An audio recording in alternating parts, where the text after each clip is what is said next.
The hum of the basement light flickered above me as I read the papers my own son forged to steal my home. Still, I kept my hand steady on the page, letting the buzzing settle into my breath. As the sound deepened, it reminded me how long I'd lived beneath other people's decisions. While it droned on, I felt something shift, not anger but clarity. The same low hum told me the truth. Thomas hadn't trapped me here, he'd freed me to move. That's when I decided his betrayal would become the foundation of my return. Before the story begins, tell me, where are you watching from? I hope your day's gentle and calm. Please like, subscribe, and let's start our story together.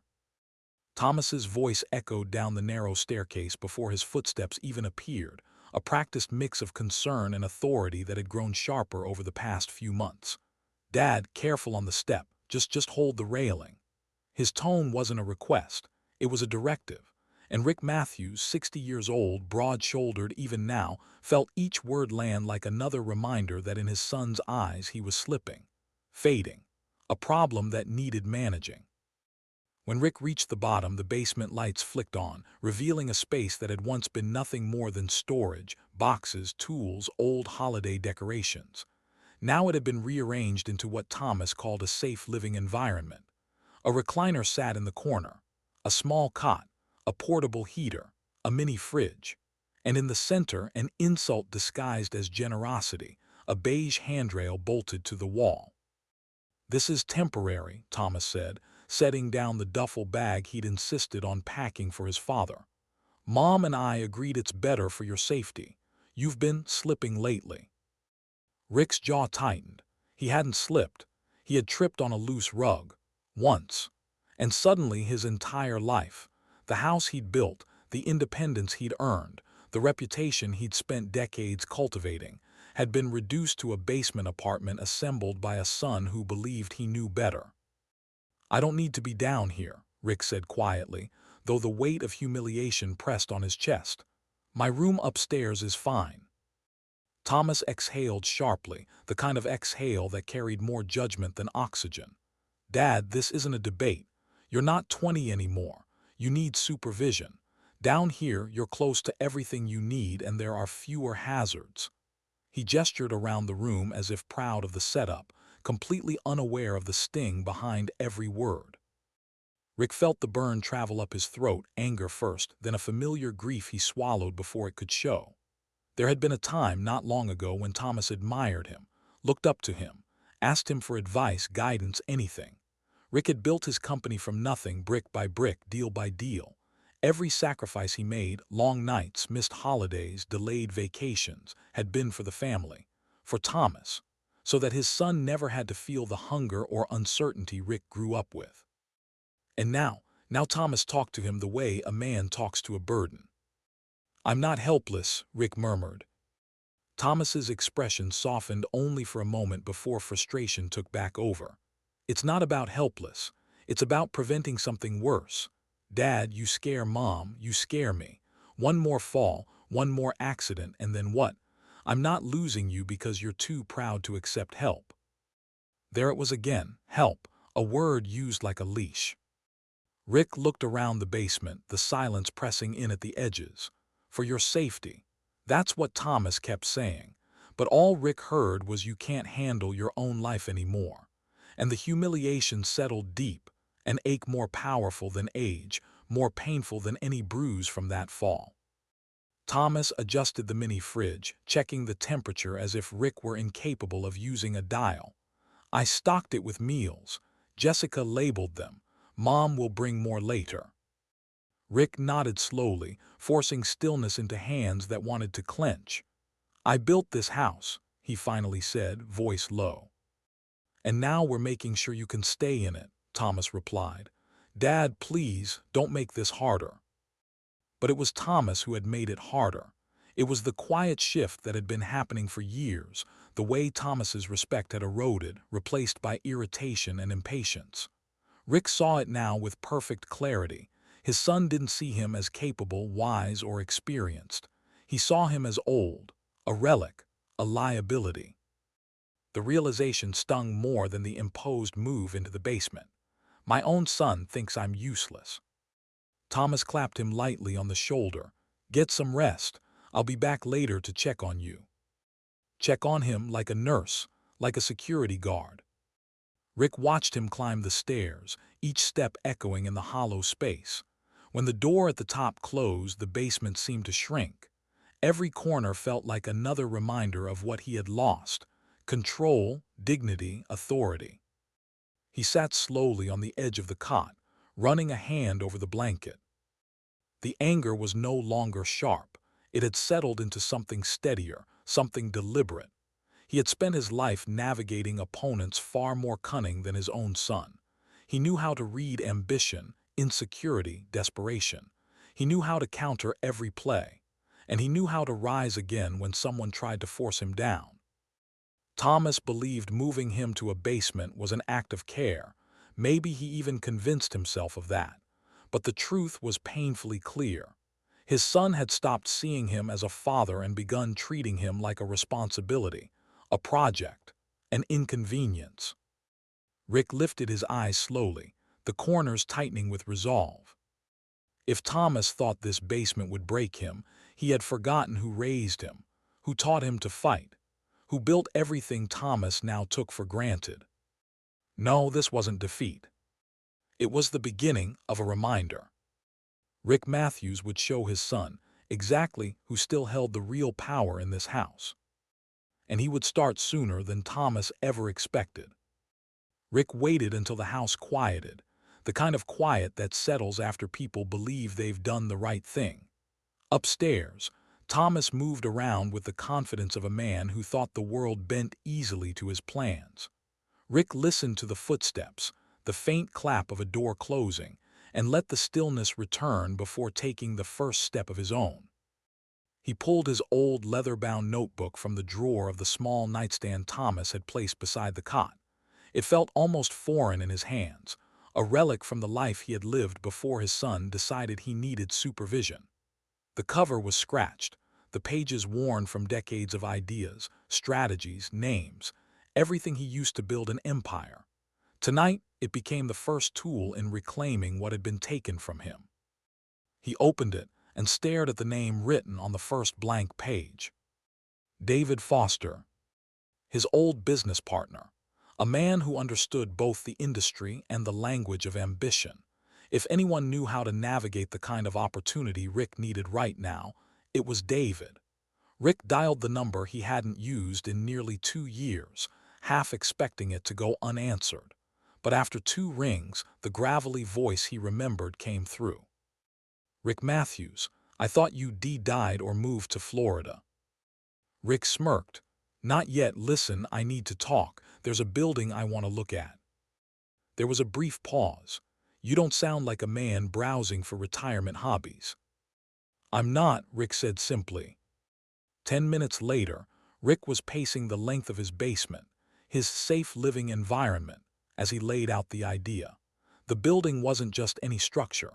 It was the property directly adjacent to Thomas's new development project. A place Thomas had bragged about for months. A project he believed would secure his rise as the next major real estate player in Chicago.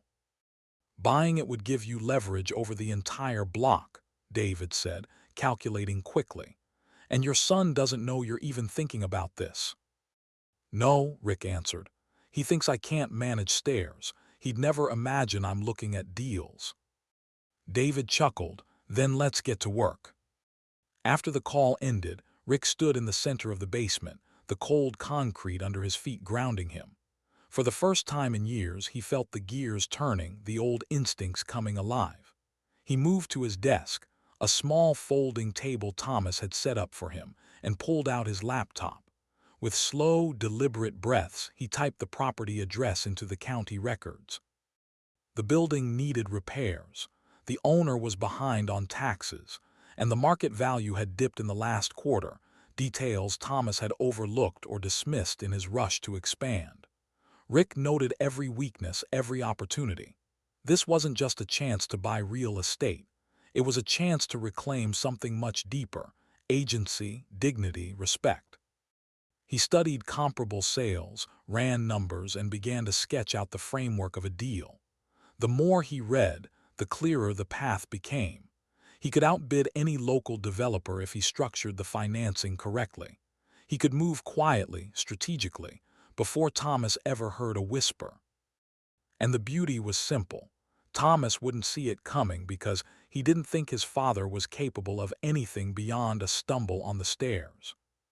Rick paused, letting that truth settle. His son had grown blind in his certainty, arrogant, overconfident. He had written off the man who built the foundation under his feet. That was the real betrayal, not the basement, not the patronizing concern, but the belief that Rick's time had passed. That mistake would cost him.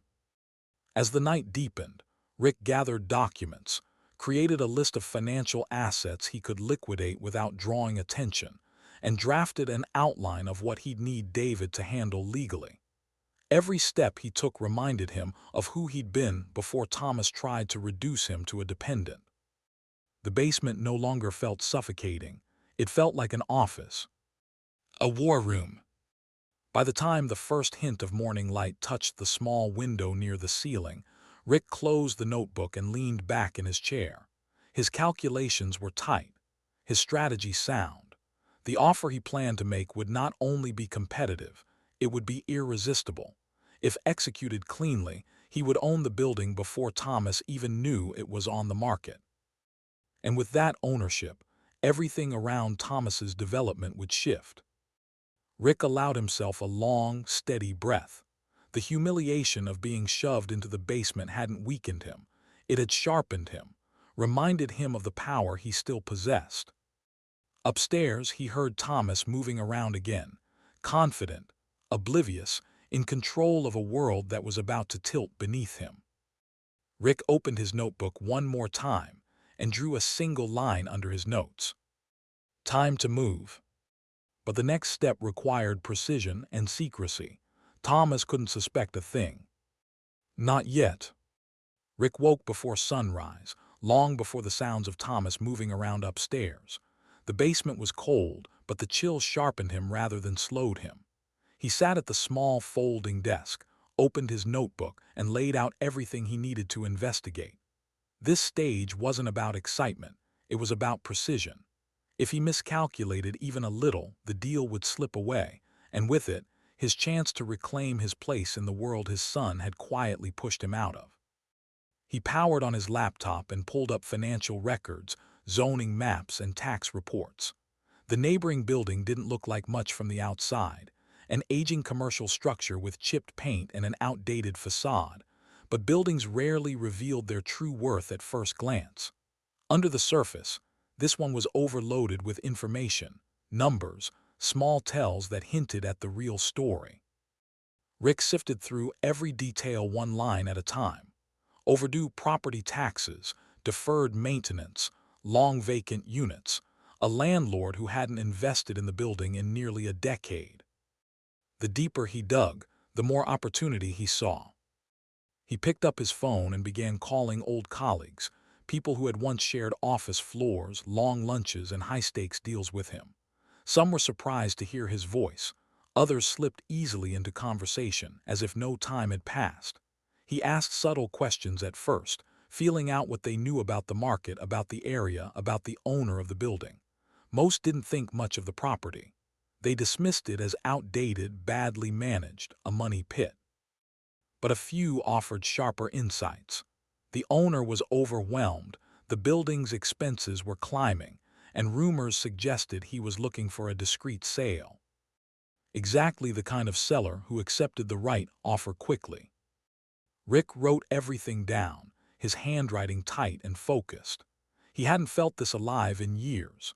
Information gathering had always been one of his strongest skills, seeing what others overlooked, recognizing leverage before anyone else noticed it existed. Once his notes were organized, he called David again. "We need to dig into the legal side," Rick said without greeting. David's tone shifted immediately. "What are you worried about?" "Liabilities, existing liens, pending code violations. I want a clear picture before I move." Already on it, David replied.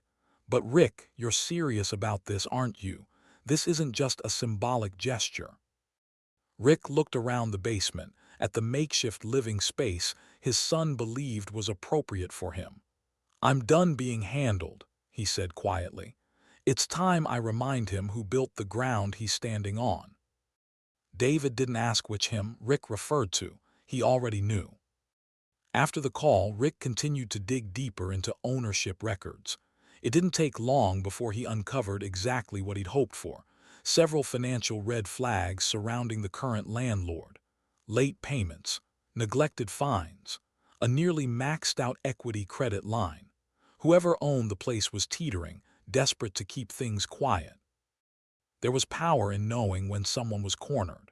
Rick had learned that early in his career, back when every deal mattered and every mistake could cost him everything. Those were the years when he had built his empire from nothing but instinct, grit, and a willingness to take risks other men avoided. He remembered working long nights, negotiating deals from his old pickup truck, signing contracts in diners because office space was too expensive. He recalled the hunger that drove him, the same hunger Thomas never had to feel because Rick had shielded him from it. That hunger was returning now, and it sharpened every decision he made. As the morning stretched into afternoon, Rick heard Thomas's voice upstairs, laughing, talking confidently, walking through the house as though he were the patriarch. The sound made Rick pause. He listened carefully, recognizing the tone. It was the voice of a man convinced he had already won. When Thomas eventual why came downstairs, he didn't bother hiding his condescension. Dad, you should take it easy today. I heard you pacing last night. This whole thing, planning projects, thinking about business, it's too much. You don't need that stress at your age. Rick kept his expression neutral, though something coiled in his chest. Thomas continued, I talked to Mom. We both think it's time you let the professionals handle things from now on. Just relax.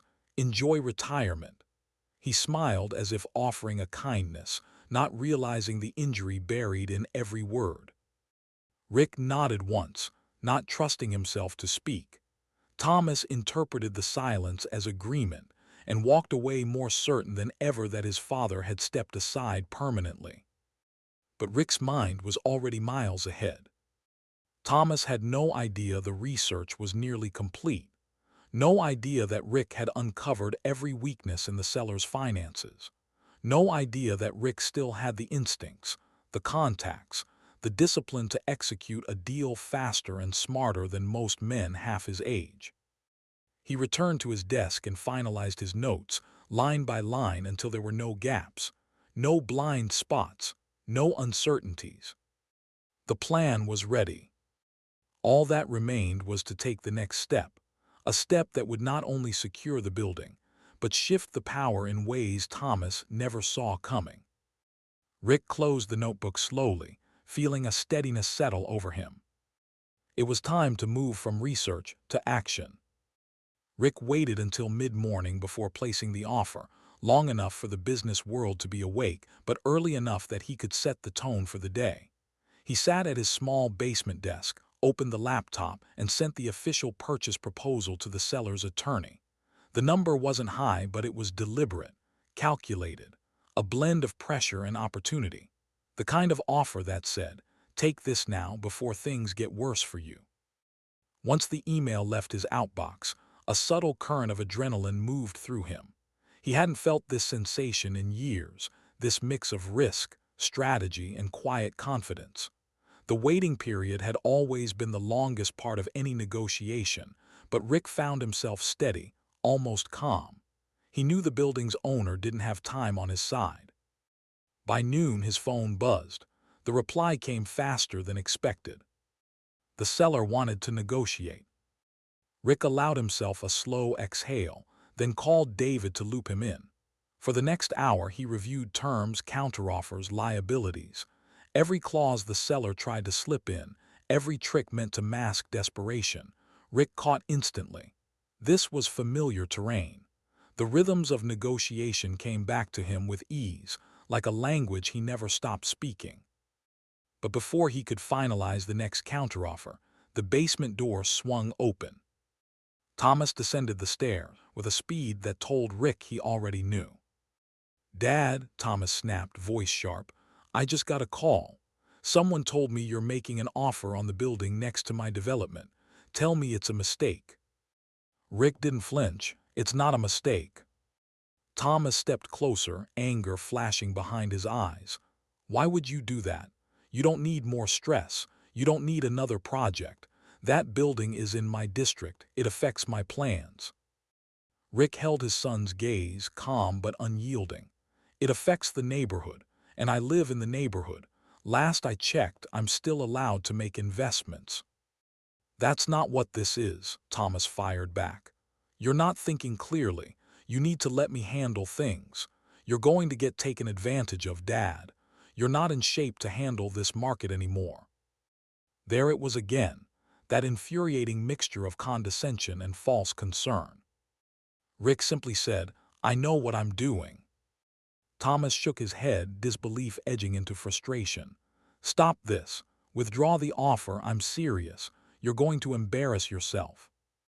But Rick could see something else brewing in Thomas's eyes, fear.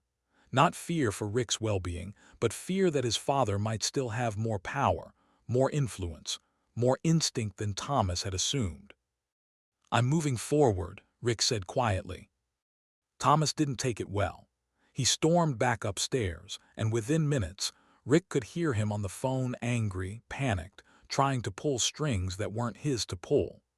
Thomas believed he could intimidate the seller, sway investors, or at least stall the negotiations long enough to regain control.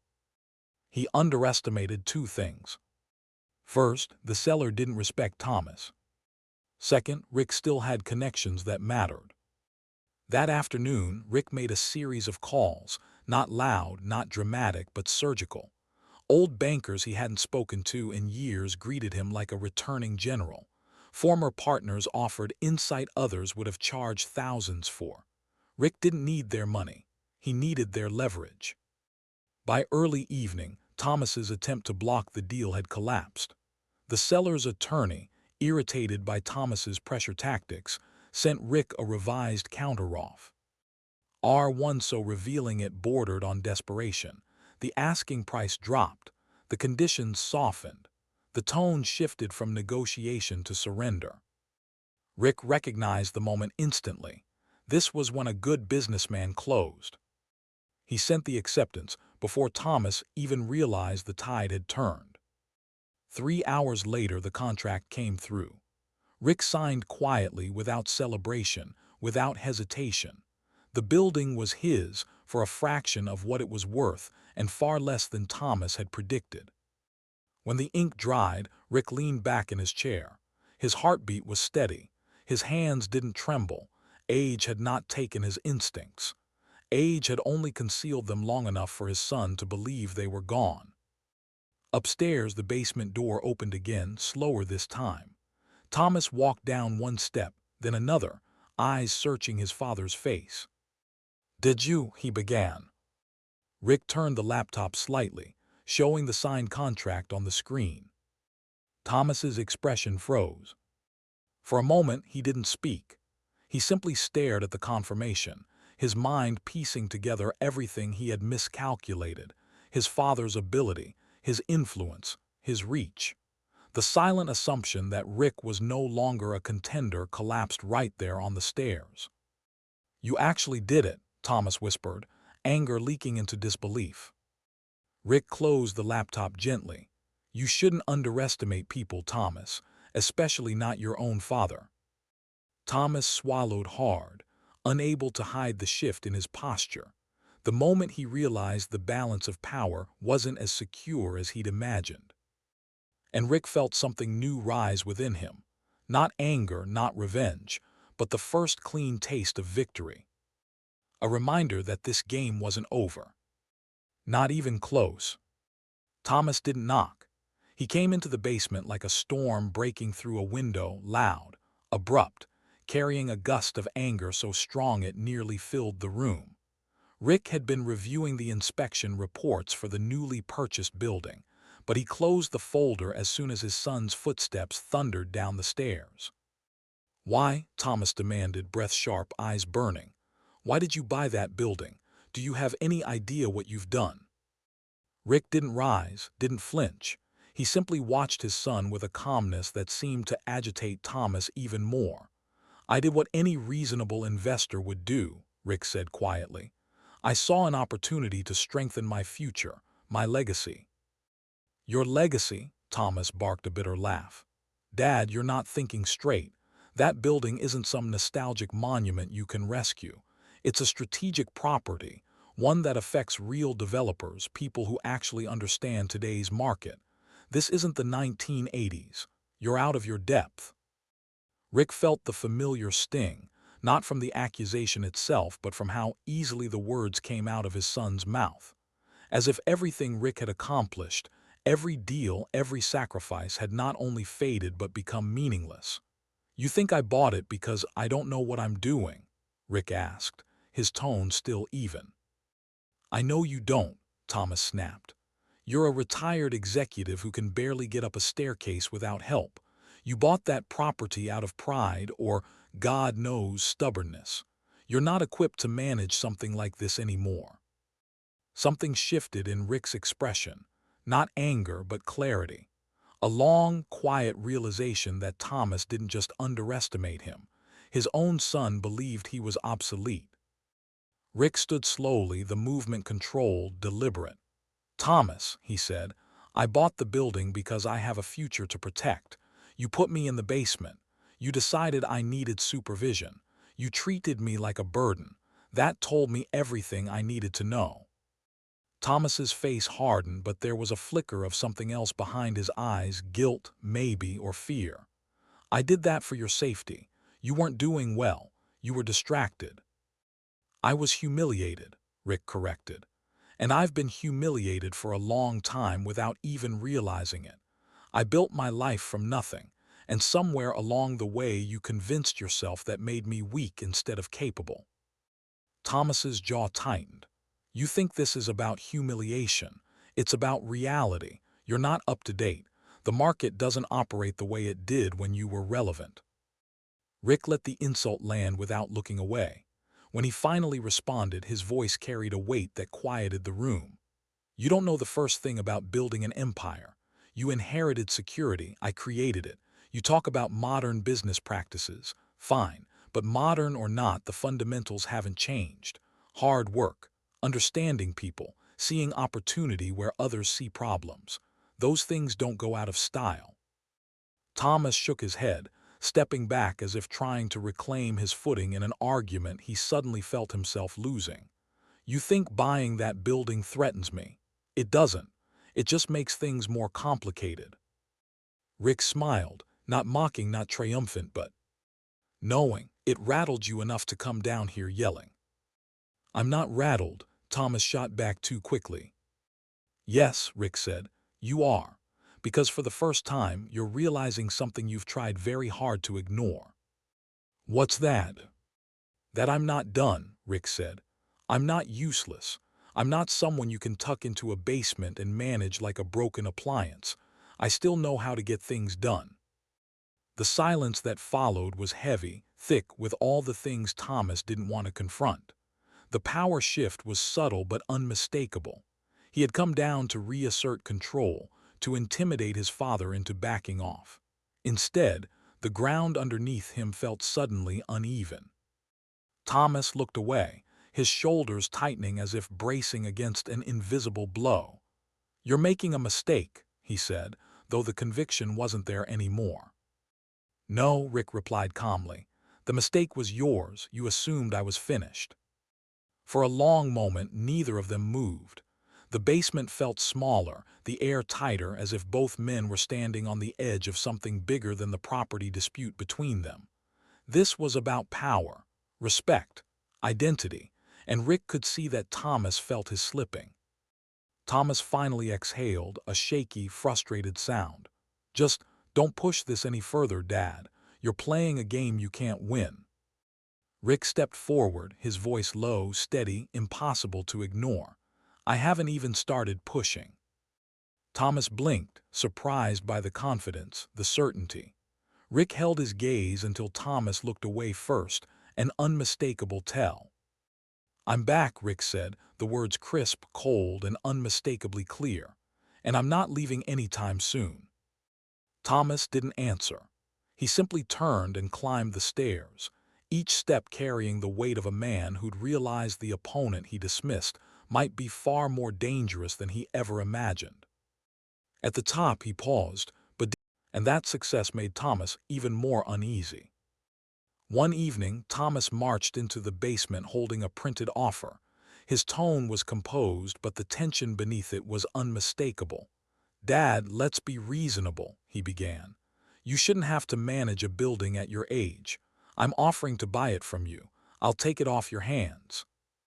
Rick took the paper. Read the number. It was insultingly low, barely more than what Rick had paid, nowhere near the property's true potential. He looked up at Thomas with a calm that made his son frown. "No," Rick said simply. Thomas stiffened. "Dad, you don't understand the market. I'm giving you a chance to step away cleanly before things get complicated." Rick folded the paper and set it on the table. "I'm not interested." The refusal cut deeper than Thomas expected. His face tightened. "You're making a mistake." Rick held his gaze. "I've made plenty, this isn't one of them." Thomas left without another word, but the slam of the basement door spoke volumes. Upstairs, Jessica watched him storm through the living room, his frustration radiating off him. She hesitated before following, concern etched on her face. "Thomas," she said softly, "don't you think you're being too hard on him?" He turned sharply. "You don't understand what he's doing." "I understand he's your father," she replied. "And maybe he needs to feel useful. Maybe he needs something that's his." Thomas scoffed. "This isn't about feelings, this is business. He's going to get hurt, or worse, he's going to drag us down with him." Jessica didn't argue, but her expression lingered. Quiet sympathy, subtle doubt. Something Thomas didn't want to see. Meanwhile, Elena watched from the corner of the room, her hands twisting softly in her lap. She felt the emotional distance widening between the men she loved. She wanted to speak, to bridge them, but every attempt lately ended with sharp voices and closed doors. So she withdrew, hoping time would cool them, though she knew deep down that something much larger was unraveling. Back in the basement, Rick sat alone but not lonely. He felt something he hadn't felt in years, a growing sense of control. He was moving pieces, making decisions, shaping outcomes. Each step forward reclaimed a part of him Thomas had quietly stripped away. His confidence didn't roar. It settled, steady and grounded, filling the empty corners of the room. He looked at the blueprints spread out before him, the next phase of renovations he planned to implement. He considered new tenants, new investments, new leverage. His mind moved with purpose, sharper than it had been in a decade. And beneath it all pulsed a deeper certainty. This wasn't just about a building. It was about reclaiming his identity, his autonomy, his legacy. Thomas believed he still had control. He had no idea how wrong he was. Rick closed the folder, a small, resolved smile forming. He was ready. The next stage of his plan awaited, and this time he wouldn't be the one caught off guard. Rick's return to the business world didn't feel like a sudden explosion. It was more like the steady rise of a tide, quiet, deliberate, impossible to stop once it started moving. After securing the building, he focused on expansion rather than simply holding onto what he'd won. He reviewed architectural plans, met with contractors, and began the process of converting unused floors into modern rental spaces that would draw higher-value tenants. Every decision he made was calculated to increase both profit and leverage. And within weeks the building transformed. Fresh paint replaced peeling walls, new fixtures replaced aging ones. Hallways that once smelled of damp drywall now carried the scent of clean lumber and new beginnings. Workers greeted Rick by name, respecting his clarity, his decisiveness, his experience. He didn't hover, he directed. He didn't micromanage, he strategized. This wasn't nostalgia, this was capability. But while Rick was rebuilding, Thomas was unraveling. He watched his father's progress with a resentment he tried desperately to hide. At first, he told himself the building was just a fluke, a lucky hit Rick wouldn't be able to sustain. But as the upgrades continued and tenants began signing leases, Thomas felt something unfamiliar clawing at him. The realization that his father's victory wasn't temporary. And that terrified him. So he tried to sabotage Rick's progress. He called contractors behind Rick's back, suggesting that Rick didn't understand the market or might not be able to pay them. He whispered to potential tenants that the building wasn't stable, that better deals would come if they waited. He subtly tried to push city inspectors toward the property, hoping to spark delays. But each attempt fell apart before it could gain traction. Because Rick saw the moves coming. Not because Thomas was predictable, but because Rick had spent his entire life reading opponents just like him. Every call Thomas made, Rick countered with one of his own. Every rumor Thomas tried to circulate fizzled under Rick's calm, confident clarification. Every obstruction became an opportunity for Rick to strengthen relationships, proving himself a man who solved problems instead of causing them. And as Rick handled each challenge, something shifted subtly in the Matthews home. Jessica began to see the truth. She watched Thomas spiral, snapping at small inconveniences, obsessing over Rick's decisions, pacing late into the night. Meanwhile, Rick carried himself with a quiet dignity. He didn't brag, didn't insult, didn't retaliate with fire. He simply kept building.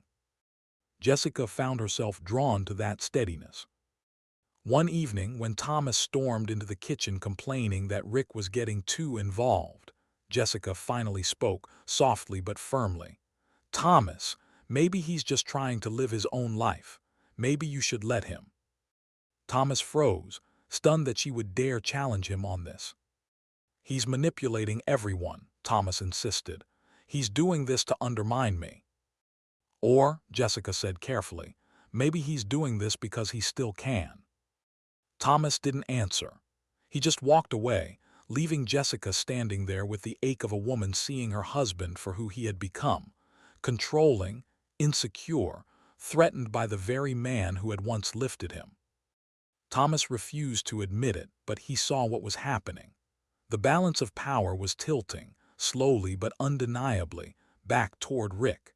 Investors who previously called Thomas out of respect for his father's legacy were now calling Rick directly.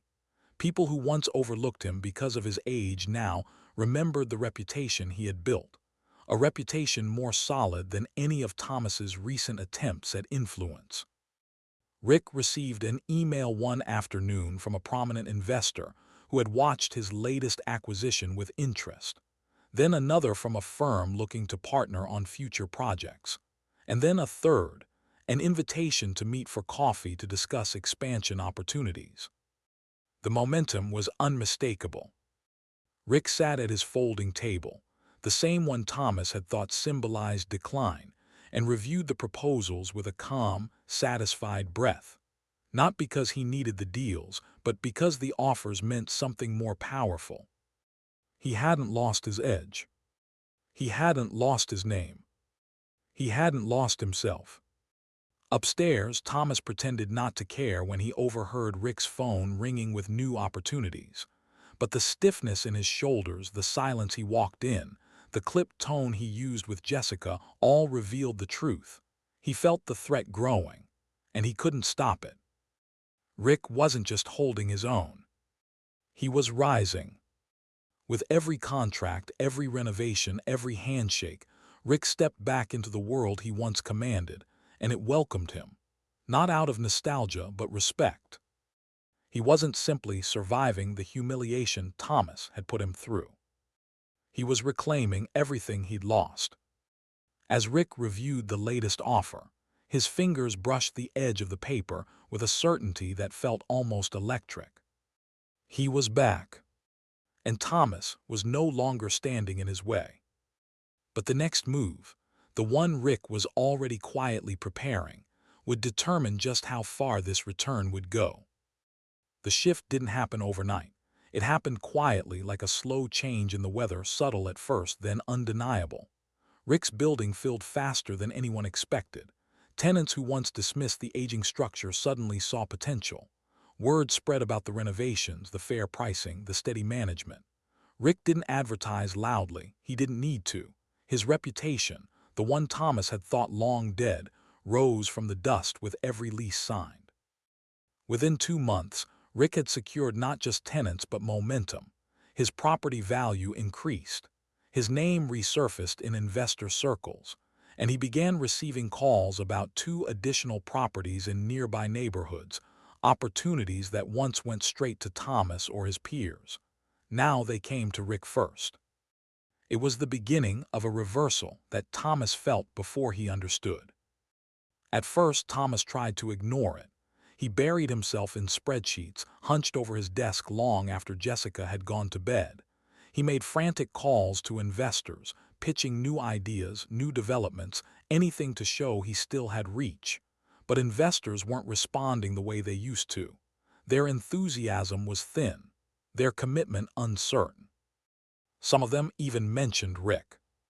That was the crack that broke Thomas's composure. He began calling investors privately, painting Rick as an aging man making reckless decisions. He talked about cognitive decline, hinted at possible instability, and warned that Rick's resurgence was temporary. Desperation hid poorly behind his forced professionalism. But investors weren't stupid.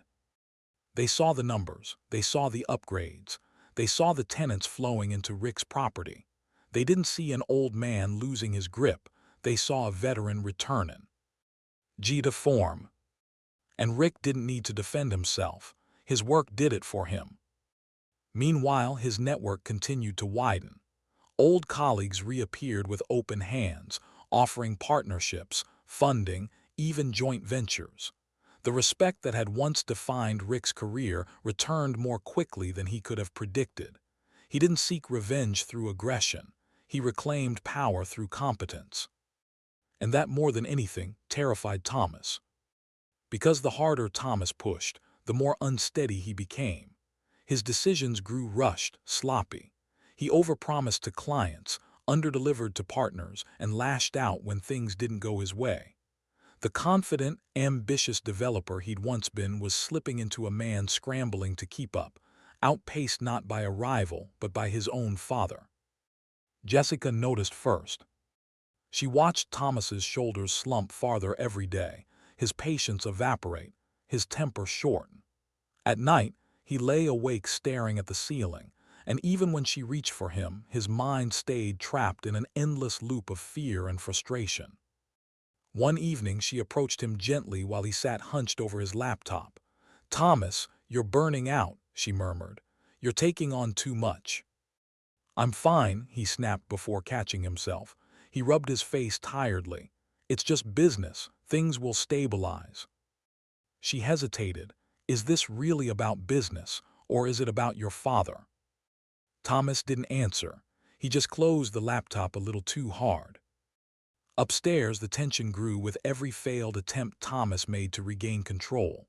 Downstairs, every attempt to sabotage him, collapsed before Thomas even realized why. Meanwhile, Jessica began noticing the toll all of this was taking, not on Rick but on Thomas. His shoulders sagged. His voice cracked.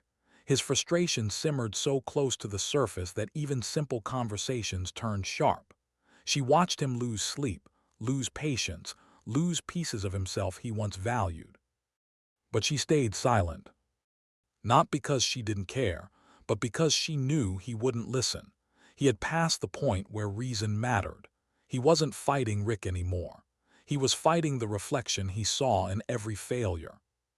When Thomas's latest scheme fell apart, a would-be investor who abruptly backed out without explanation, he finally snapped. He burst into the basement unannounced, breath heavy with anger and panic. Rick was reviewing renovation proposals, but he closed the folder and looked up slowly. "Stop it," Thomas demanded. "Stop undermining me. Stop taking things away from me. Stop pretending you're the victim in all this." Rick folded his hands. "Thomas, I haven't taken anything from you." "That's a lie," Thomas shouted. "You bought the block, you stole my investors, you drove Jessica away. Every time I try to move forward, you're there cutting me off." Rick exhaled through his nose, steady as stone. "I didn't take your investors. They left because you weren't honest with them. I didn't drive Jessica away, you pushed her there with your behavior. And the block," he shook his head slowly, "you didn't lose it because of me. You lost it because you assumed you already owned it." Thomas blinked, fury mixing with something else. Confusion, denial, the early tremor of realization. Rick continued, voice calm but unmistakably firm. "Your arrogance blinded you, and your disregard for family, that destroyed everything else." Thomas took a step forward, chest heaving. "You're trying to replace me." Rick didn't flinch. "No, I'm reminding you that I never left." A long silence filled the room, heavy as concrete. For the first time, Thomas understood, not just that Rick had outmaneuvered him, but how easily it happened. He had underestimated the wrong man. He had bet against the person who had taught him every lesson he had ever used. And he had lost. Completely. Thomas's jaw worked, searching for a response that wouldn't come. His eyes faltered, not angry now but shaken, because he finally saw the truth that had been chasing him for months. Rick hadn't destroyed him. He had destroyed himself. Rick watched his son quietly, a mixture of sadness and resolve settling behind his eyes. "Thomas, this didn't have to happen," he said softly. Thomas didn't answer. He couldn't. He simply turned and walked out of the basement, footsteps slow, uncertain. Not a storm this time, but a man unsteady on ground he no longer trusted. Rick waited until the door clicked shut before opening the next folder on his desk. He had more moves to make. The game wasn't over.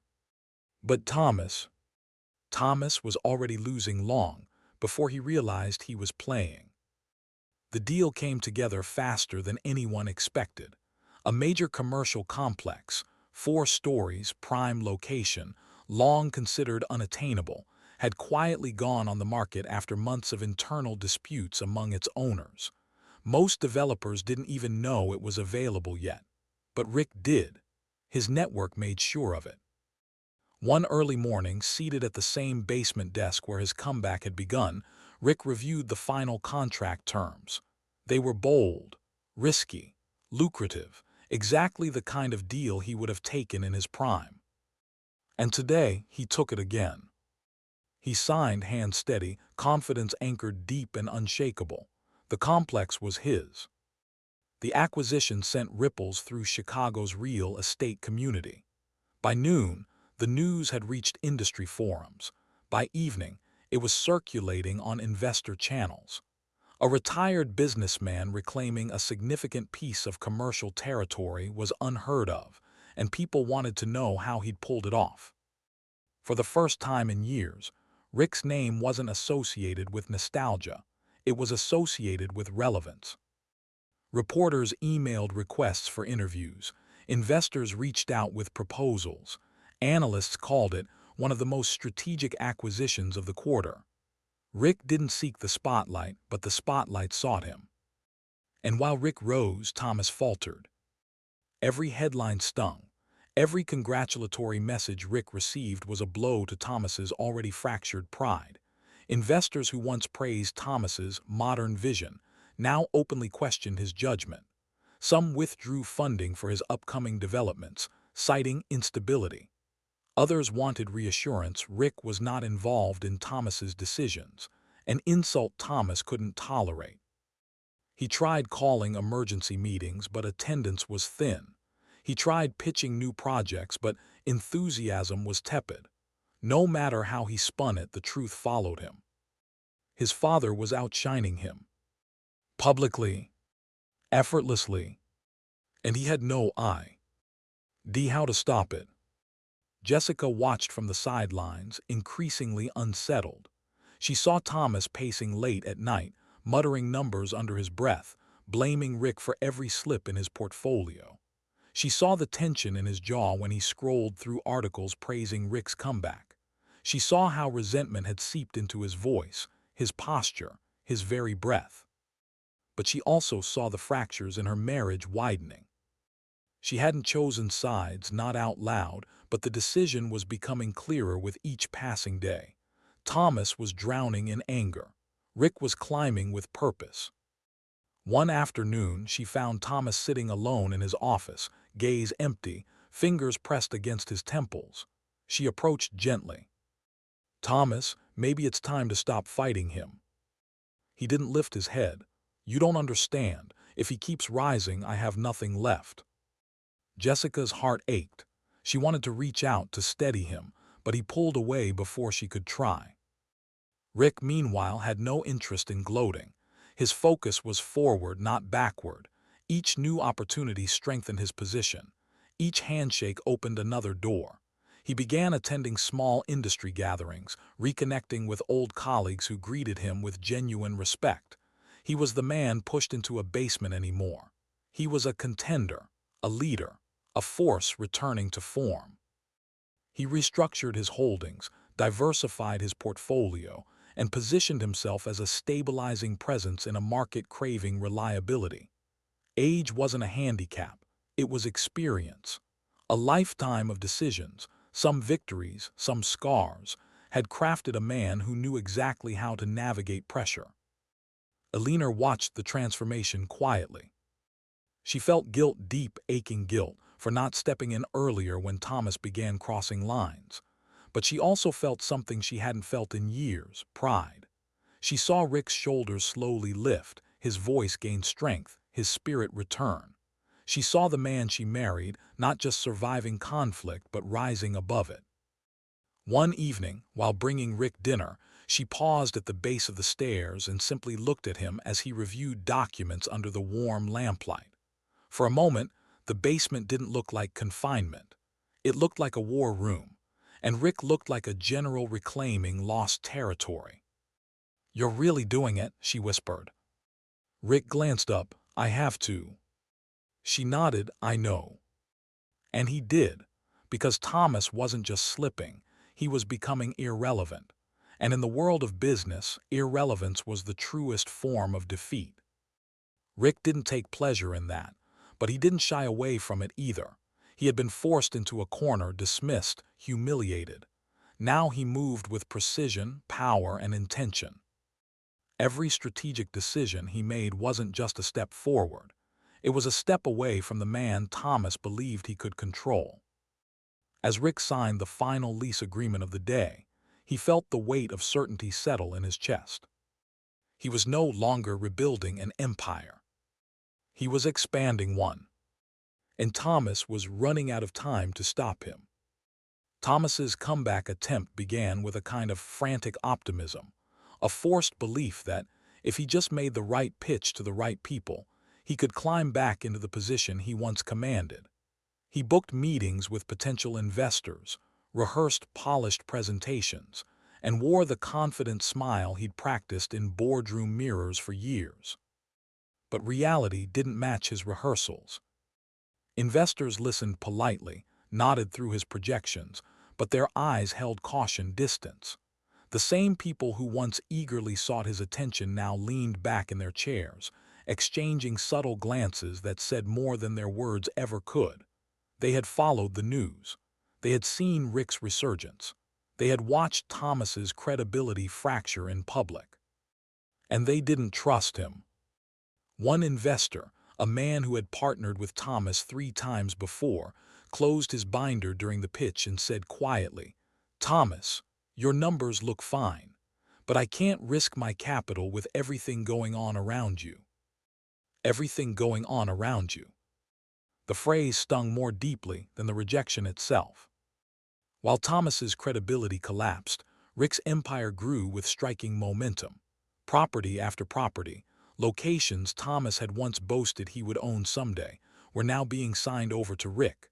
Prime corners, old factories ready for redevelopment, mixed-use lots with enormous upside.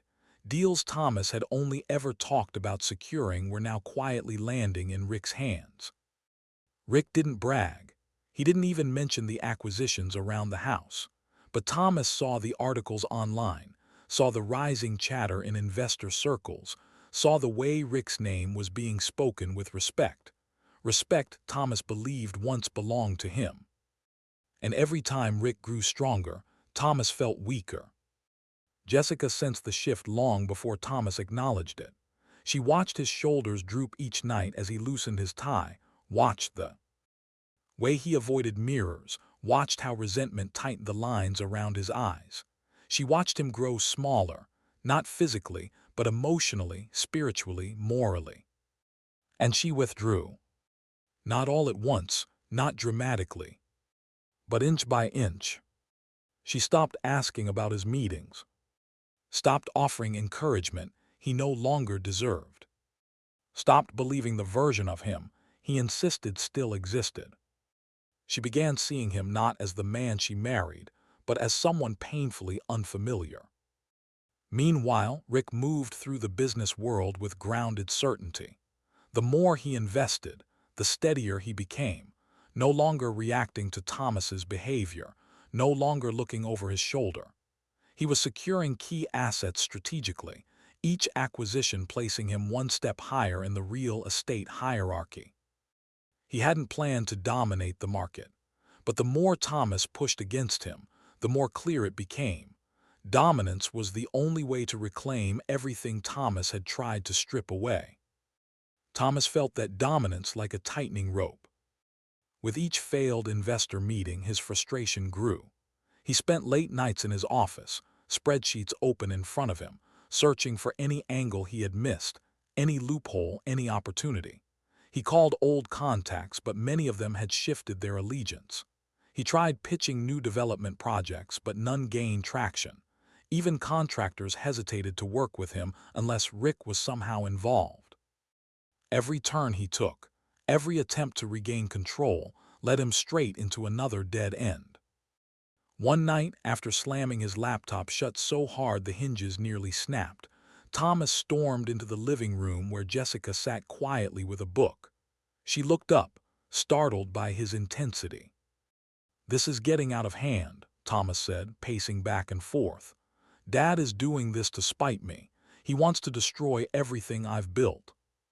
Jessica closed her book slowly, choosing her words carefully. "Thomas, he isn't destroying anything. He's just rebuilding his life. You're the one turning it into a war." "It is a war," he shouted. "He's embarrassing me, undermining me. Everyone thinks he's smarter, stronger." "Maybe he is right now," Jessica said softly. Thomas froze. The room fell completely silent. Jessica continued, voice gentle but firm. "Thomas, this all started because you tried to control him. You treated him like a burden. And now he's proving he never needed your permission to stand on his own. Instead of fighting him, maybe you should apologize." He stared at her, stunned. "Apologize to him?" "Yes," she said, "before you lose everything else you have left." Thomas looked away, jaw tightening with wounded pride. Apologizing meant admitting fault. It meant acknowledging that he, not Rick, had caused his own downfall. And Thomas Matthews was too proud, too stubborn, too blinded by resentment to take that step. "No," he said finally. "I'm not apologizing, I'm not backing down." Jessica exhaled, disappointment heavy in her eyes. "Then I don't know how much more I can do." She stood and walked past him without another word. Thomas didn't stop her. He didn't even turn his head. He just stared at the wall, the truth pressing in around him. His comeback wasn't happening. His life was unraveling. And the man he tried so hard to bury was rising above him. Thomas's downfall didn't begin with a scandal or a sudden collapse. It began with whispers, quiet conversations in investor circles, subtle shifts in tone, questions asked in careful, guarded voices. At first, he brushed them off as noise. Competitors talked. Investors doubted. That was part of the game. But then the whispers grew louder. A local business paper released an article titled "Rick Matthews' Unexpected Comeback, a Masterclass in Discipline and Strategy." The article subtly contrasted Rick's steady rise with Thomas's recent failures. It didn't insult Thomas directly, journalists were too polite for that, but the implication was unmistakable. One Matthews was on the ascent, and it wasn't the son. Within days, other outlets picked up the story. Analysts dissected Rick's acquisitions. Commentators praised his foresight. Headlines used words like resurgence, revival, reinvention. And every article left Thomas with a little less oxygen. He watched from behind his desk as Rick's face appeared on screens in cafes, corporate lobbies, and even the small TV in the Matthews kitchen. Rick wasn't doing interviews. He wasn't chasing attention. But the media loved the story of a retired businessman returning stronger than before, a symbol of grit and experience in an industry obsessed with youth. Meanwhile, Thomas's own projects were mentioned only in footnotes, usually in reference to delays, investor withdrawals, or uncertain strategic direction. The comparison was brutal. Jessica noticed the tension immediately. She saw the way Thomas stiffened whenever a new headline appeared, how he muted the television with a little too much force, how his jaw trembled when he thought nobody was looking. She tried not to show sympathy for Rick openly, but her silence spoke volumes. She admired Rick's calm, even if she didn't fully understand the fire that drove him now. She admired his resilience, his quiet discipline, the dignity with which he carried his newfound success. It reminded her of the stability she once believed Thomas possessed. Her quiet support of Rick only deepened the wedge between her and Thomas. Meanwhile, Rick kept his focus on the work. He didn't gloat. He didn't mention the headlines. He simply examined financial projections, reviewed contracts, and expanded his reach, turning his properties into sleek, profitable investments that caught the eyes of big players. Each improvement built on the last. Each deal opened two more doors. With every move he made, Rick cemented himself not just as a comeback story, but as a legitimate leader in the market, someone investors trusted with serious money. He didn't operate like Thomas. No showmanship, no noisy presentations, no overselling. Rick's confidence was quiet, controlled, earned, and people respected that. Thomas's former allies began distancing themselves quietly at first, missed calls, delayed meetings, vague excuses about scheduling conflicts. But soon, the distance became unmistakable. A longtime partner backed out of a project with a single curt email. Another investor redirected funds elsewhere. A contractor who once worked exclusively with Thomas suddenly restructured his workload and accepted a job on one of Rick's properties instead. With every loss, the isolation thickened around Thomas. When he did manage to speak with someone, their tone held a new kind of politeness, one that wasn't respect but pity, the sort of politeness people used when they no longer feared consequences. It was humiliation disguised as courtesy. Alina watched the deterioration unfold with quiet heartbreak. She tried to mediate, tried to pull the two men together, tried to create moments where reconciliation seemed possible.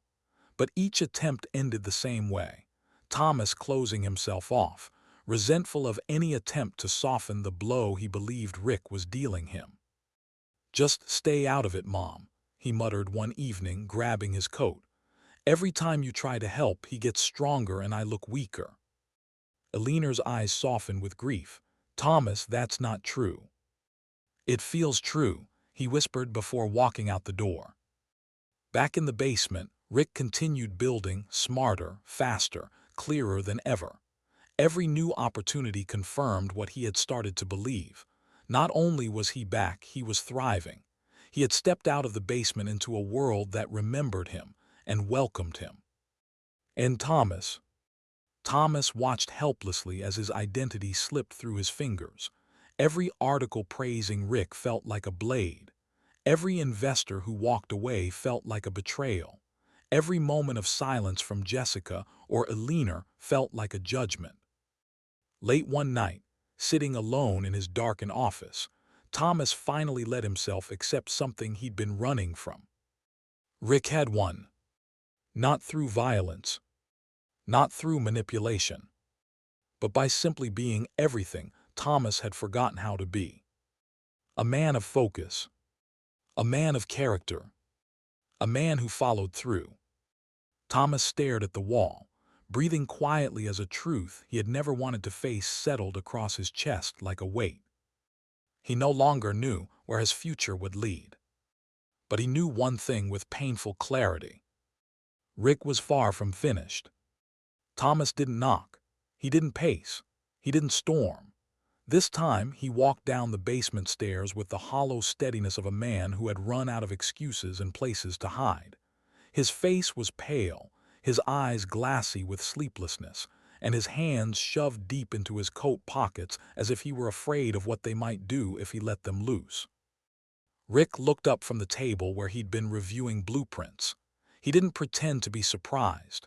He had been waiting for this moment, not with eagerness, not with fear, but with the quiet certainty of a man who knew the inevitable had finally arrived. Thomas stopped a few feet away. For a moment he couldn't speak. His jaw flexed, his eyes darted, searching for the right words. But the truth was simple. He didn't want an explanation. He wanted validation that he hadn't truly lost. "Why?" Thomas finally whispered, voice trembling before hardening. "Why did you do all this? Why did you?" His hand swept the air, trembling, "rise like this? Why now? Why against me?" Rick's expression didn't shift. He closed the blueprint folder and folded his hands, calm as stone. "I didn't rise against you," he said. "I rose for myself, because you made it clear that you no longer saw value in me. You pushed me aside and you expected me to disappear." Thomas's nostrils flared. "You're twisting this. I tried to help you. You were slipping." "You wanted control," Rick cut in softly, "and you thought the NLY way to get it was to shrink me down until I fit into your idea of safety. You didn't respect me. You didn't listen. You underestimated me every step of the way." Thomas's chest rose sharply. "So you destroyed everything I built. You humiliated me publicly." Rick shook his head. "No, you did that yourself. The arrogance, the shortcuts, the way you treated people, including me. You built your empire on reputation you hadn't earned. When it cracked, you blamed everyone but yourself." Thomas stepped closer, anger flaring. "You're manipulating everyone, acting like some wise old victim. People buy it because you're old and calm and—" Rick's eyes narrowed. "Age isn't an advantage. Discipline is. Character is. The ability to admit mistakes is. And those are things you've never learned, Thomas." The words struck deeper than Thomas expected. His face crumpled for a moment, hurt flickering beneath the anger, but he swallowed it quickly. "So what now?" Thomas snapped. "You expect me to bow down, to thank you for ruining my life?" Rick didn't stand, but his presence filled the room. "I expected you to learn, to grow, to recognize what you were becoming before you lost everything. You had investors, support, a loving wife, a family business, opportunities men twice your age would kill for." He paused, letting the silence weigh between them. "And you threw it all away because you couldn't stand the idea that someone else, especially your father, might know more than you." The truth hit Thomas like a physical blow. He staggered a step backward, breathing hard, as if the basement had suddenly become too small to hold him. The tension grew so thick that Jessica, who had been standing quietly at the top of the stairs listening, finally descended. Her face was tight with exhaustion, her voice shaking as she stepped toward the center of the room. "Thomas, stop." She stood between them but faced her husband. "Do you hear yourself? Do you see what you've become? You've treated your father like a rival, not a parent.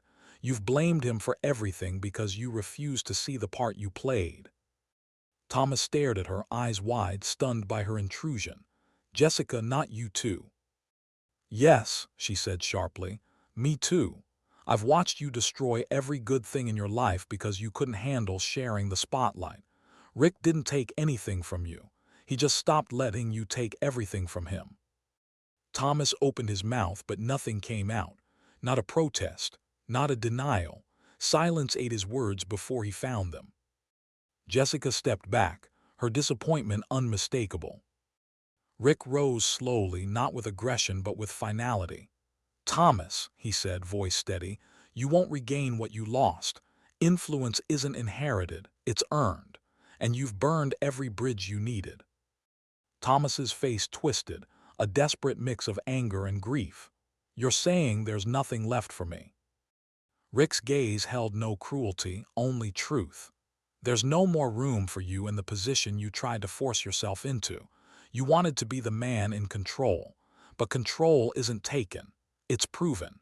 And you haven't proven anything except that you weren't ready to lead." The silence that followed felt like the floor dropping beneath them. Thomas stood motionless, chest tight, breath shallow. The fight drained out of him, leaving only the hollow realization that he had lost, not because Rick destroyed him, but because Rick refused to be destroyed. He looked at his father one last time, eyes burning with a pain deeper than anger. Rick didn't gloat, didn't smile cruelly, but his small, quiet exhale carried the unmistakable weight of victory. Thomas turned away, shoulders collapsed, as if the world he built had just turned to dust in his hands. And in many ways it had. Rick watched him climb the stairs slowly, each step heavier than the last. This confrontation wasn't the end of the war. It was the moment Thomas finally understood. He had already lost. The final deal arrived on a crisp morning, slipped into Rick's inbox with a quiet chime that felt almost anticlimactic compared to the magnitude of what it contained. The property in question wasn't just valuable, it was iconic. A prime commercial location overlooking one of Chicago's busiest intersections, a property Thomas had once talked about acquiring as the crown jewel of his future empire. Now it was within Rick's grasp. Rick took his time reviewing the contract. The terms were favorable, the financing clean, the seller eager. He stormed into the house, pacing with a frantic energy that made even a leaner step back. His breaths came in short bursts, his hands shook, and when Jessica approached, he couldn't even look at her. "He took it," Thomas muttered. "He took the only chance I had left." Jessica didn't respond immediately. She simply watched him with an expression that held both empathy and resignation. She had seen this coming, even if Thomas hadn't. "Maybe," she said softly, "it's time to accept that your father isn't your enemy." Thomas let out a bitter, broken laugh. "He won, that's what he is, the winner, and what does that make me?" Jessica didn't answer. Her silence was answer enough. Over the next several days, Rick's position in the market grew stronger. Investors who once orbited around Thomas now gravitated toward Rick, drawn to his steady leadership, clean negotiations, and unfaltering vision. Jessica began visiting Rick more often, not out of rebellion, but because she needed stability, guidance, something that resembled the foundation she once believed she had with Thomas. She didn't side against her husband. She simply sided with the truth. Rick appreciated her presence, though he never spoke ill of Thomas. He didn't have to. The contrast between father and son said everything. Meanwhile, Thomas withdrew into a darker version of himself, quiet, bitter, pacing through empty halls of a future he'd lost.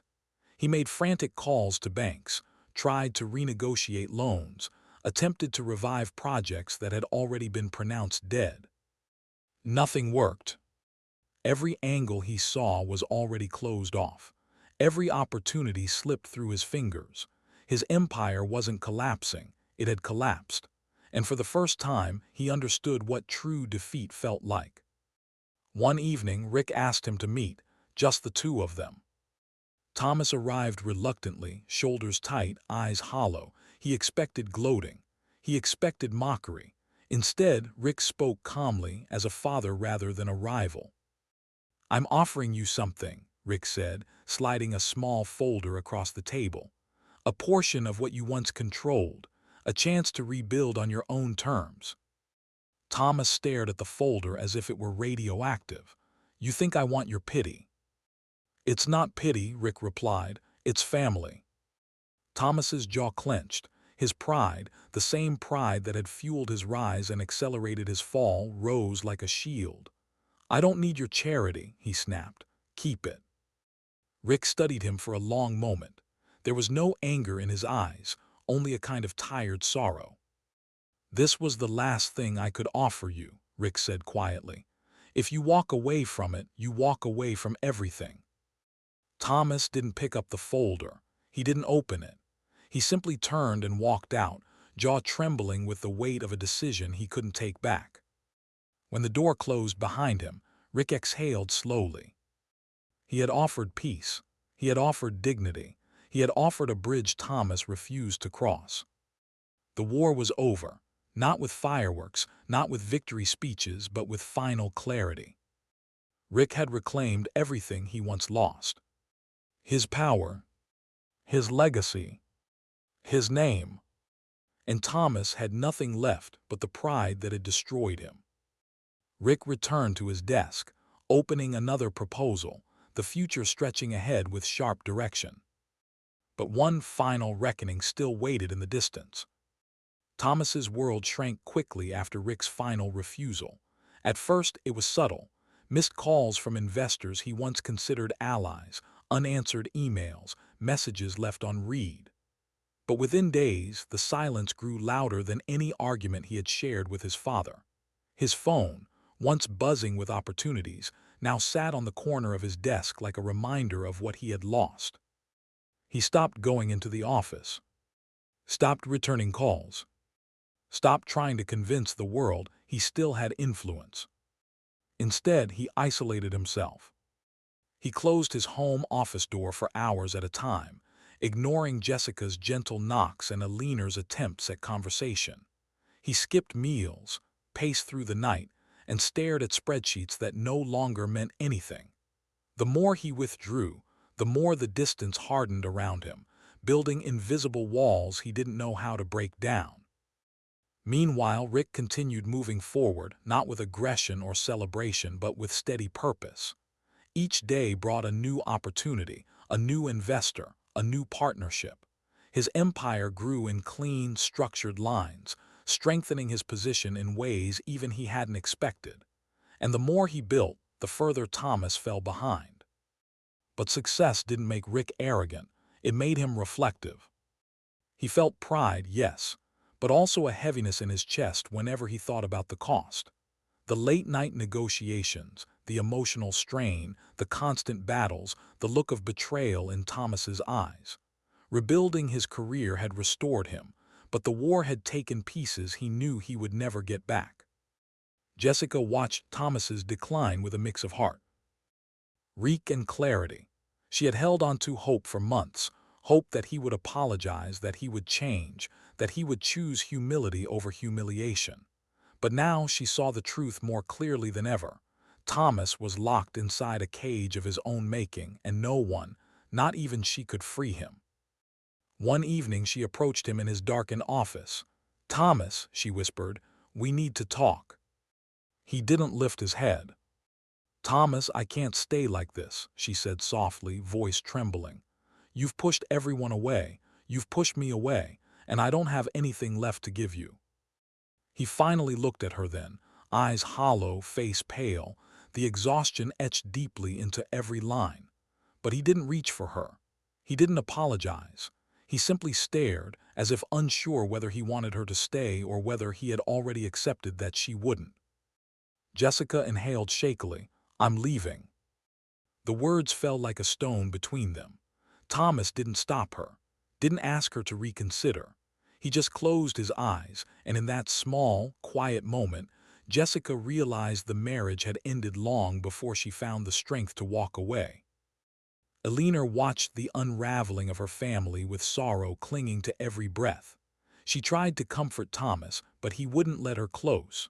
He pulled away from her hugs, stepped back from her attempts to talk, shrugged off her concern with muttered excuses. But when she looked at Rick, calm, composed, dignified, she felt a complex blend of guilt and pride. guilt for not intervening sooner, pride for the strength he had rediscovered. She stayed near him, offering quiet support, knowing he had carried the weight of this conflict far longer than anyone realized. Rick's success brought him a surprising sense of peace. Not victory, peace. The battlefield had cleared, the noise had faded, and in that quiet he could finally breathe without feeling the shadow of his son pressed against his every step. But peace did not erase pain. He thought often about the early years, teaching Thomas to ride a bike, showing him how to negotiate without losing integrity, explaining that legacy mattered only when it was built with honesty. Somewhere along the way, those lessons had twisted into something unrecognizable. And now, the distance between them felt permanent. One afternoon, Rick found Thomas waiting in the basement. His son looked smaller than he ever had, shoulders dropped, hands clasped, eyes red. For a moment, Rick felt something in his chest shift, as if the years of conflict might finally open a door toward healing. "Dad," Thomas said softly, "can we talk?" Rick listened as Thomas stumbled through a fragile half-apology, a mix of regret and desperation, not yet accountability. His voice trembled not with remorse but with fear. Fear of being alone, fear of losing everything, fear of fading without anyone to pull him back into the light. Rick heard every word, and he understood, but he also knew it was too late. "Thomas," Rick said gently, "I wish things had been different, but I can't go backward, I won't." The refusal wasn't harsh. It wasn't angry. It was final. Thomas's face crumpled, the realization landing fully at last. His father had moved on. His father had found peace. His father no longer needed him. And nothing he said now could fix the damage. Thomas turned away, shoulders shaking, walking out of the basement as if each step carried the weight of everything he had destroyed. Rick watched him go, not with triumph, but with the quiet acceptance of a man who understood that some relationships don't break cleanly. Some shatter, and this one could never be repaired. Rick never expected his second act to grow this large, this fast, or this far beyond the borders of his old life.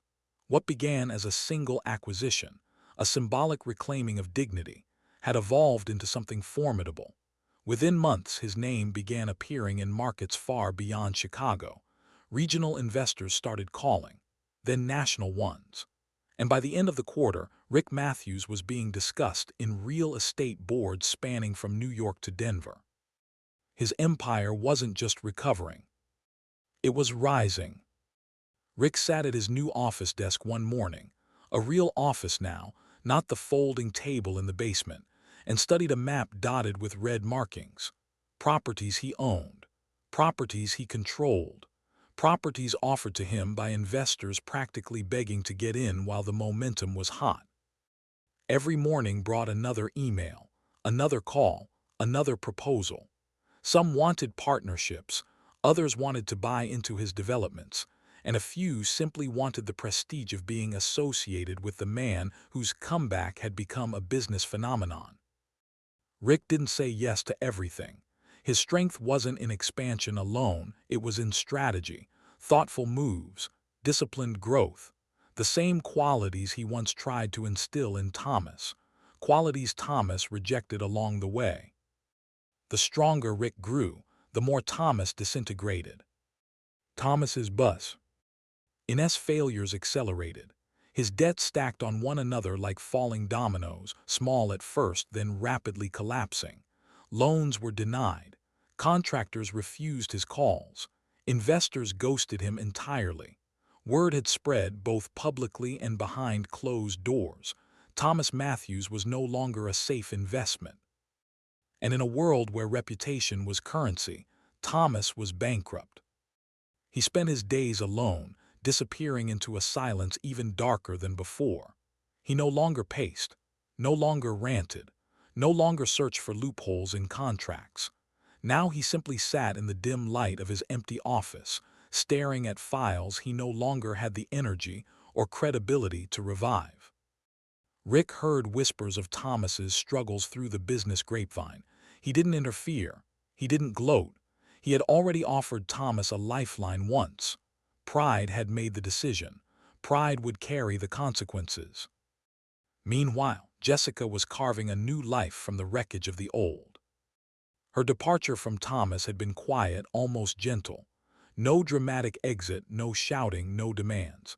She took her clothes, her personal documents, and the few dreams she still believed in. She found a small apartment across town, a place with sunlight, simplicity, and silence that didn't cut like a knife. The first morning she woke there, she felt something unexpected. Breath, space, possibility. Jessica found part-time work first, administrative, unglamorous, but steady. Then she pursued an old interest she had abandoned to support Thomas, interior design.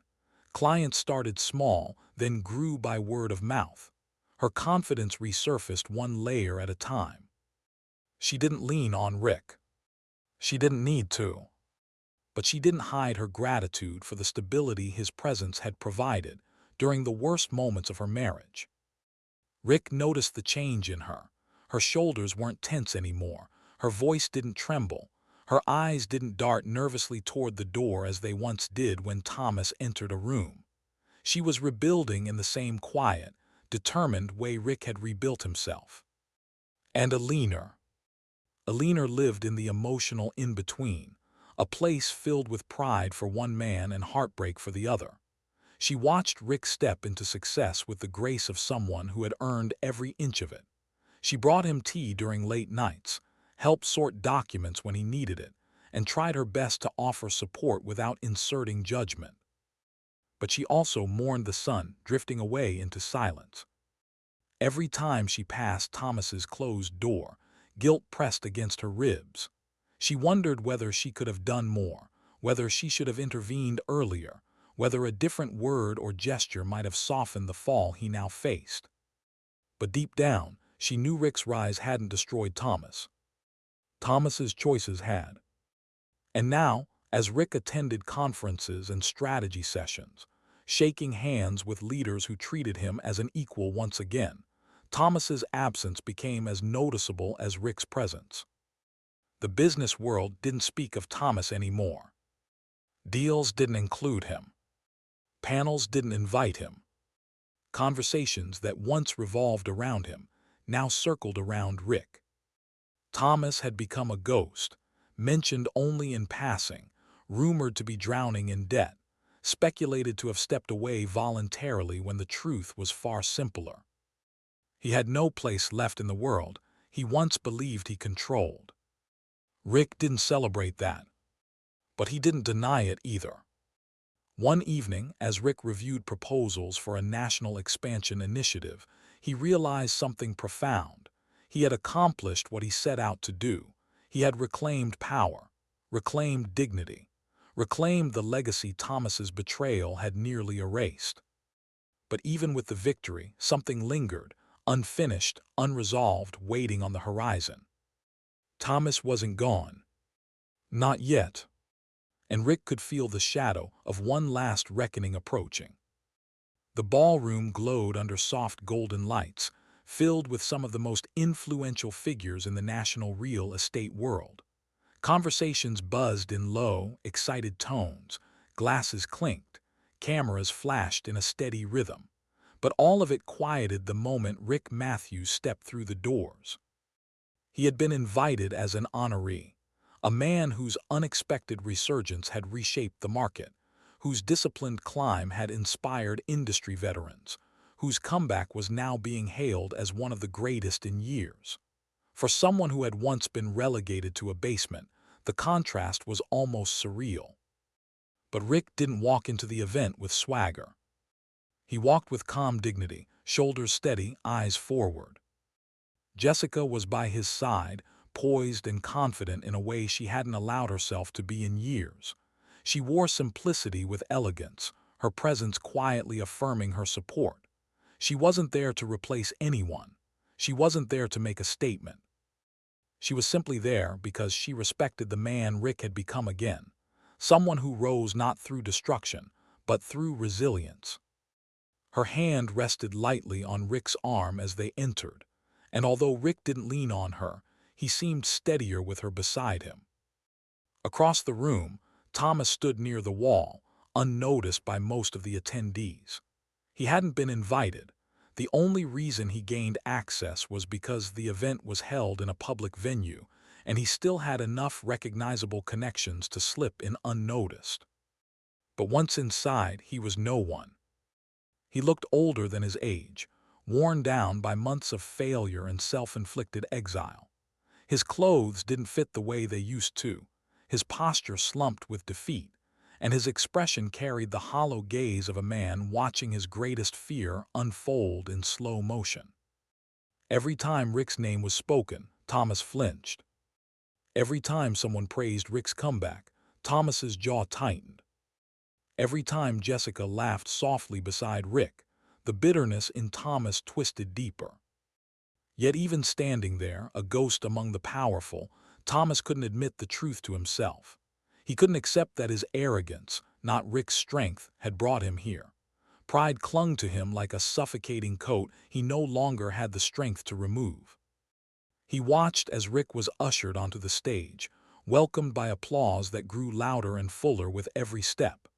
Cameras flashed again, capturing the quiet confidence of a man who had rebuilt himself piece by piece, deal by deal, year by year. Rick reached the podium. The applause lasted longer than he expected, long enough for him to absorb it, not as validation, but as acknowledgement that he had survived a storm no one else knew how to weather. When the room quieted, Rick leaned into the microphone. "I was asked to speak tonight about success," he began, his voice steady. "About what it means, how to achieve it, how to sustain it." He paused, scanning the room, recognizing faces from decades of deals, rivalries, partnerships, and lost friendships. "But success," he continued, "isn't a straight line. It's not inherited. It's not owned forever. It's something we build, lose, and rebuild if we're willing to learn from the fall." Thomas's throat tightened. Rick didn't look at him. He didn't need to. "My journey these past years taught me that legacy isn't about money. It's about resilience, about discipline, about being the kind of person who can stand back up when others expect you to stay down." Several in the audience nodded, moved by the quiet conviction in Rick's voice. "In this industry," Rick said, "we all face setbacks. Some caused by the market, some caused by circumstance, and some caused by ourselves. What defines us isn't the fall, it's the decision we make next." Those words landed heavily in the room. Thomas felt them like a blade. Rick's tone never shifted into triumph. He spoke not as a conqueror, but as someone who had rebuilt from rubble and wanted others to know it was possible too. "To those rising," Rick said gently, "support the ones still climbing. To those climbing, stay humble. And to those who have fallen, remember that it's not the end unless you decide it is." The applause burst forth again, loud, warm, genuine. People stood. They clapped not for a businessman, but for a man who had proven that age, betrayal, and humiliation weren't enough to keep him down. Jessica's eyes shone with admiration as Rick stepped down from the stage. Across the room, Thomas stood frozen. The applause felt like thunder rolling over him, exposing every insecurity he had tried so hard to hide. But he didn't clap, he didn't nod, he didn't move. He simply faded deeper into the corner, swallowed by a crowd that no longer recognized his name. Rick didn't see him go. He didn't need to. As he took Jessica's arm and greeted well-wishers, a quiet satisfaction settled in his chest. He had regained control. He had reclaimed his legacy. And he had proven, not to the world, not to the investors, but to Thomas and to himself, that he had never been out of the game. But one final chapter still remained. The quiet conversation that would close the story for good. The house was quiet in a way that felt almost unfamiliar. No arguments echoing through the halls, no slammed doors upstairs, no restless pacing from room to room. It was the kind of quiet that followed the end of something long, painful, and inevitable. Rick sat at the dining table, reviewing the last set of documents for a deal that would complete the empire he'd rebuilt brick by brick.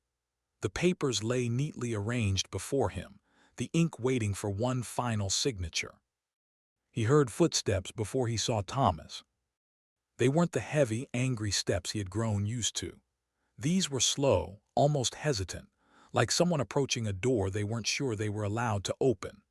Thomas stepped into the room with shoulders slumped, eyes hollow, hands buried deep in his pockets. He looked smaller than Rick had ever seen him, drained of the bravado that had once defined him. "Dad," Thomas said quietly. Rick didn't answer right off. He finished reading the line on the page, closed the folder gently and looked up. "Sit down, Thomas." Thomas lowered himself into the chair across from his father, but he didn't lean back. He sat on the edge, elbows on his knees, the posture of a man bracing for a truth he could no longer run from. "I should have listened to you," Thomas said, voice cracking at the edges. "I should have respected you. I should have known you were still capable. I underestimated you, completely." Rick didn't react, not with triumph, not with pity. He simply studied his son's face, as if searching for the sincerity buried beneath the exhaustion. "You didn't just underestimate me," Rick said finally. "You underestimated what it means to build something that lasts." Thomas swallowed hard, nodding, unable to meet his father's eyes. Rick's tone was calm, not cruel. "The game is over, Thomas. There's nothing left for you to take, not from me, not from anyone. You've run out of moves." Thomas closed his eyes for a moment, letting the words sink in. They weren't an attack. They were a verdict, a truth that had been waiting to reveal itself for months. When he opened them again, there was something softer there. Acceptance. Regret. The sting of a lesson learned too late. Rick slid one final contract toward him, not as an offer, not as a challenge, but as a silent statement of fact. "This," Rick said, tapping the document, "is the last piece. Once I sign, the entire network is secure. The empire isn't just stable, it's unshakable." Thomas didn't need to read it to understand what it meant. His father had won. Completely, definitively, undeniably. And he had lost everything. His investments were gone, his reputation dust, his marriage dissolved. The business world that once welcomed him now treated him like a fading memory.